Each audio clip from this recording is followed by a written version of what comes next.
en la segunda hora. ¿Y qué creen ustedes? Está en el estudio Nancy Flores, reportera de la revista Contralínea. Nancy, buenas tardes. Hola Julio, buenas tardes. Buenas Gracias, tardes al Nancy. auditorio. Con un montón de cosas para poder platicar respecto a lo que está sucediendo en esta política, pues no solo la nacional, sino la internacional, que está complicada. Antes de entrar a los temas nacionales, ¿cómo ves lo que está pasando en Bolivia, Nancy? Pues triste, terrible, la verdad es que yo creo que todavía no alcanzamos a dimensionar lo que significa para América Latina, ¿no? Que un poco la salida de Lula de la cárcel había como pintado un panorama distinto y de repente viene este golpe de Estado que no se puede llamar de otra forma, por mucho que la derecha en el mundo, porque no solamente la derecha en México, sino la derecha en el mundo quiere justificar esta actitud de parte de los militares en Bolivia, pues no es justificable ni mucho menos, ¿no? Y supongo que va a tener repercusiones a nivel regional, ¿no? Como todo lo que ocurre, bueno, en todos estos países. Creo que es un tema que no esperábamos, que nadie avisoraba que iba a suceder, ¿no? A pesar de que ya había habido indicios de cierta crisis política por la reelección, por buscar esta reelección por parte de Evo Morales, me parece que no estábamos previendo un escenario de esta naturaleza muy grave, a todas luces muy grave, y sobre todo porque se está como convulsionando mucho la zona, ¿no? También lo que pasa en Chile, pues eran cosas que no veíamos desde hace un tiempo y ahora, bueno, pues toda esta circunstancia, no sabemos hacia dónde vaya a llevarnos como región, ¿no? Como países amigos, como países hermanos. Esta parte de tratar México de decirle a Evo que bueno, si hay realmente esta andanada en su contra, pues venga a México a asilarlo. Yo creo que es muy positiva tener esta tradición que por mucho tiempo tuvo México y que se fue perdiendo, la verdad es que se fue perdiendo en los últimos sexenios, sobre todo de Fox, Calderón y Peña, pero finalmente retomar eso de asilar a quienes son perseguidos políticos me parece muy importante. Yo me siento orgulloso, fíjate, Nancy, de que este gobierno, el del presidente López Obrador, recupere esa tradición de asilo que tenemos, digo, el caso pues ejemplar o más conocido, el de haber acogido a los exiliados españoles, a los republicanos, pero en todos los momentos en los que ha habido persecución, después del golpe militar en Chile, también recibimos a chilenos, a argentinos, a paraguayos, a uruguayos, a salvadoreños, a guatemaltecos, a todo aquel. México ha sido históricamente una tierra de acogida para todos quienes sufren represión política. De tal manera que creo que en circunstancias muy difíciles este gobierno mexicano está señalando que hay un golpe de Estado expresamente. Es de los 3 o 4 gobiernos de la región que abiertamente dicen es un golpe de Estado. Por otra parte, se ofrece el asilo al propio Evo Morales y ya hay una veintena de personas de este gobierno que están en la embajada mexicana, según lo que se ha informado. Pero pues dura y ruda la reacción de los opositores que tienen una campaña para tratar de que no sea bienvenido Evo a México. Y además a mí me preocupa, Nancy, el hecho de que todo esto sea una forma de ir generando condiciones para ir derrocando gobiernos populares en diferentes matices y con muchos errores seguramente, pero que están siendo pues ahora confrontados por la vía de una declaración del jefe militar en turno. Sí, no se puede negar la participación en este caso de la OEA. Digamos que este señalamiento tan duro que hizo, no sé si realmente era que tenía pruebas de estas, digamos, este mal manejo de las elecciones con ciertos tintes de fraude, etcétera. La mano de la OEA es la mano de Estados Unidos, es la mano de la CIA. Ya se ha hablado de los golpes de Estado blando, se ha hablado del Estado clandestino también, cómo se ha operado en muchas regiones para evitar, bueno, en la época de la Guerra Fría pues no se diga, ¿no? Pero en general para evitar que estas corrientes que no necesariamente van de acuerdo con el modelo económico que quieren imponer, que es el neoliberalismo, pues finalmente surten efecto ahora en Bolivia y sí, pues no sabemos hasta dónde sean capaces de seguir avanzando, porque finalmente Argentina da un golpe de timón, ¿no? También al elegir otra vez a la fórmula de Cristina Fernández y rechazar precisamente esas políticas abiertamente neoliberales y corruptas también.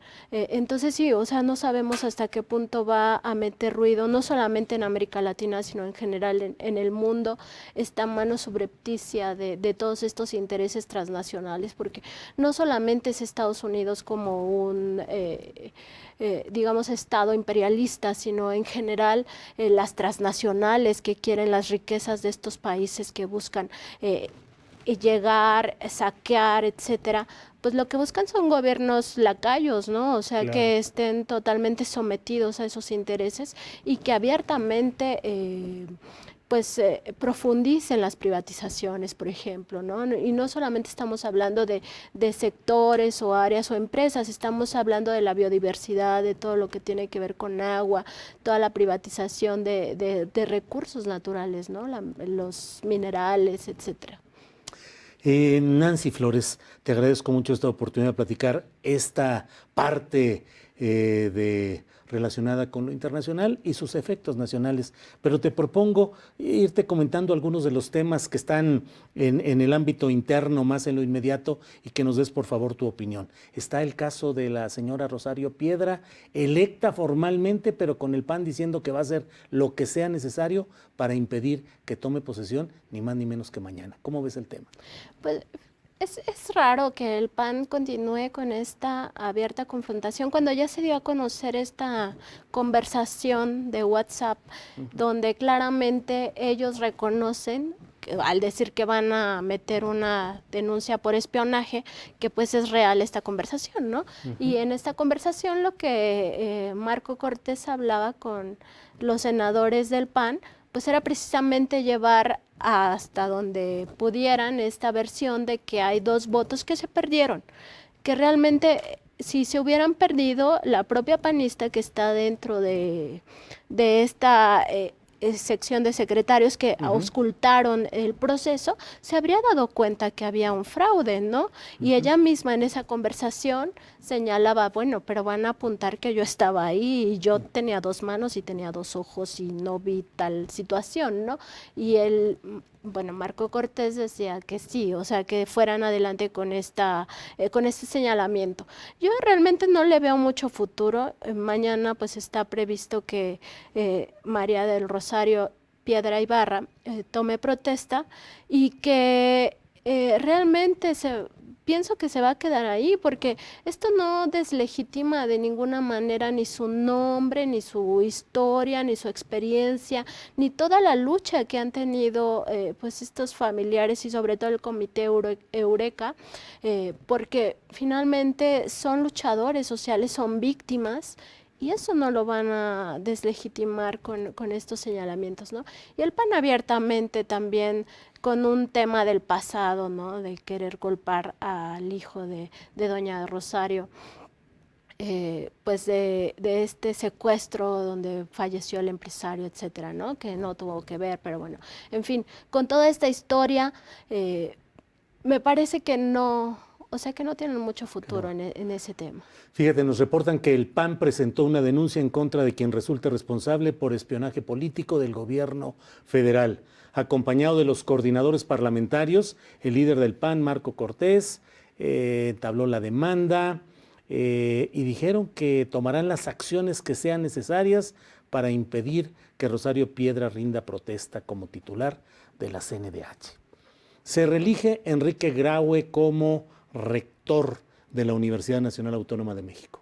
Se reelige además en un momento, digamos, de tensión en algunas facultades.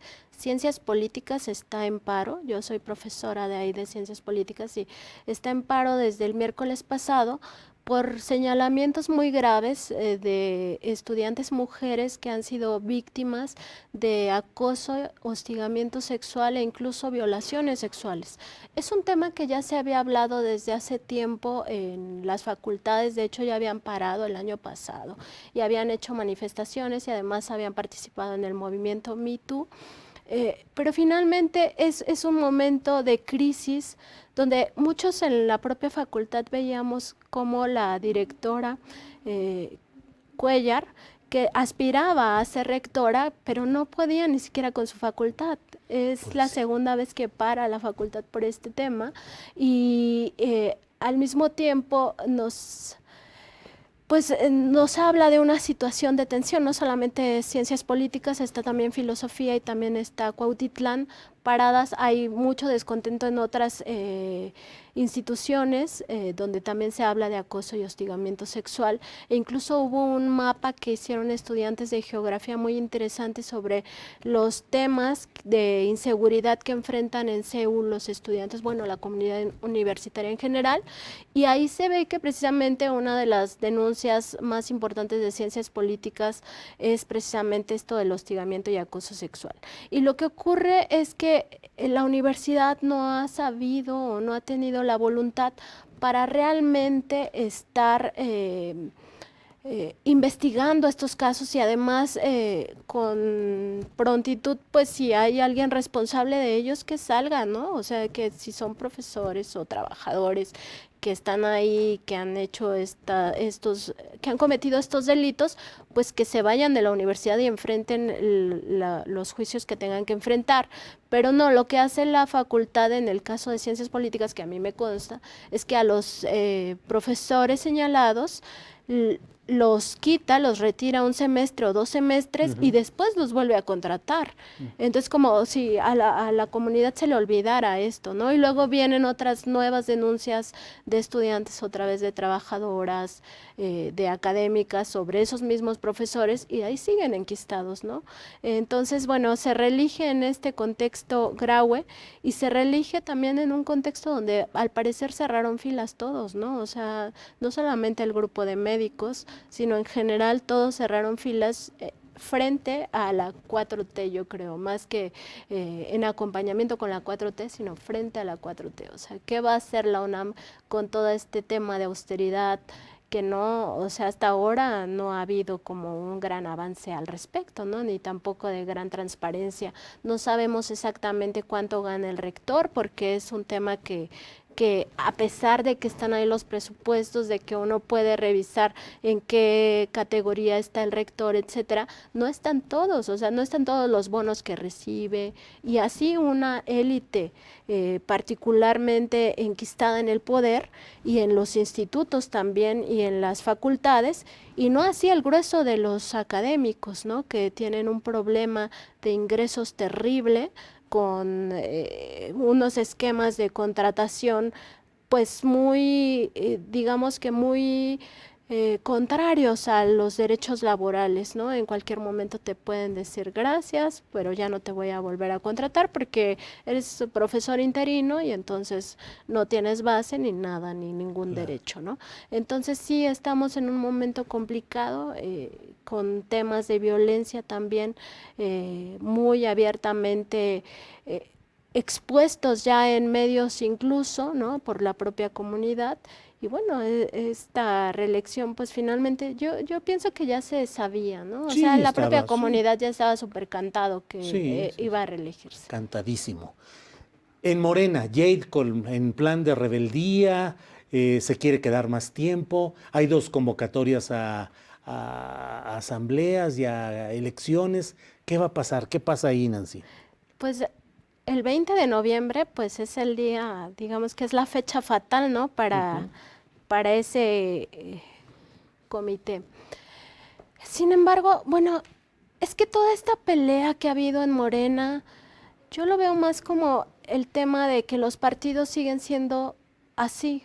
O sea, Morena no representa ningún cambio respecto de los otros partidos, en el sentido de que al final se está volviendo un botín de intereses de grupos, de tribus, como les llaman, ¿no?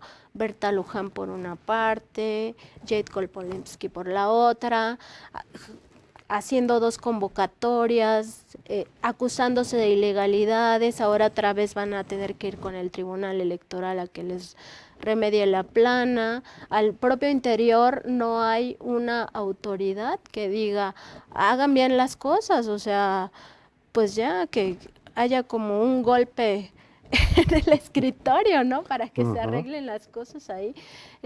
Está complicado en el sentido de que cada uno tiene, digamos que la ley en su mano, porque todo el mundo dice por qué es legal tal o cual convocatoria. Sin embargo, bueno, los tiempos están encima de ellos. El tiempo se va como agua, Nancy Flores, pero quiero preguntarte finalmente qué opinas de esta iniciativa precisamente de Morena para acortar o remover el tiempo de estancia de Lorenzo Córdoba como presidente del INE. También otro tema interesante en el sentido de que, bueno, Jade Cole salió a decir recientemente que no consensuaron, que no tenía nada que ver, que esa no es una propuesta de Morena, pero finalmente la presenta un legislador de Morena y hay que atenderla como tal. Yo creo que viene más a cuento de Lorenzo Córdoba como presidente del INE y cómo se ha enfrentado a la Cuarta Transformación. Hay que recordar que en marzo Lorenzo Córdoba presentó un amparo, un recurso de amparo para que no le bajaran el sueldo y lo hizo a título personal, pero también pues apoyado por el resto de los consejeros, ¿no? Y de la élite electoral.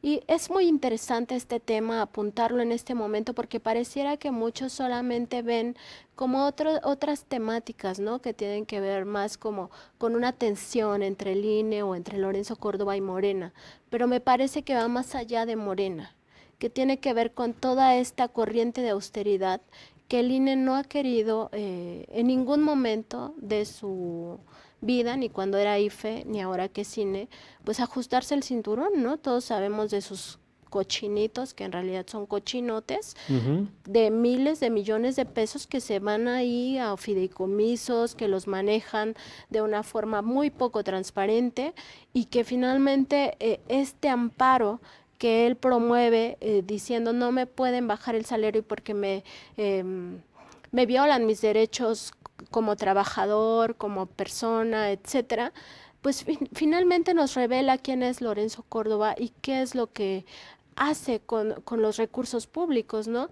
Y es un dispendio total, al igual que en los partidos políticos, o sea, es un dispendio total y no del todo transparente. La verdad es que el INE carece de transparencia, sigue careciendo de legitimidad, pero vamos a ver, porque también es una reforma constitucional y Morena tampoco tiene mayoría para reformas constitucionales, entonces muy probablemente no pase esta iniciativa. Nancy, es un gusto platicar contigo, te agradezco mucho. Muchas gracias, mucho. Julio, y gracias a tu auditorio. Gracias, gracias a Nancy Flores que está con nosotros, pues que cada semana tenemos el gusto y el privilegio de poder platicar con ella. Reportera de la revista Contralínea, donde se publican reportajes, investigaciones de verdad a fondo, documentadas, sustentadas. Nancy, muchas gracias de nuevo. Gracias. Hasta luego. Vamos a un corte para fines publicitarios y ya volvemos.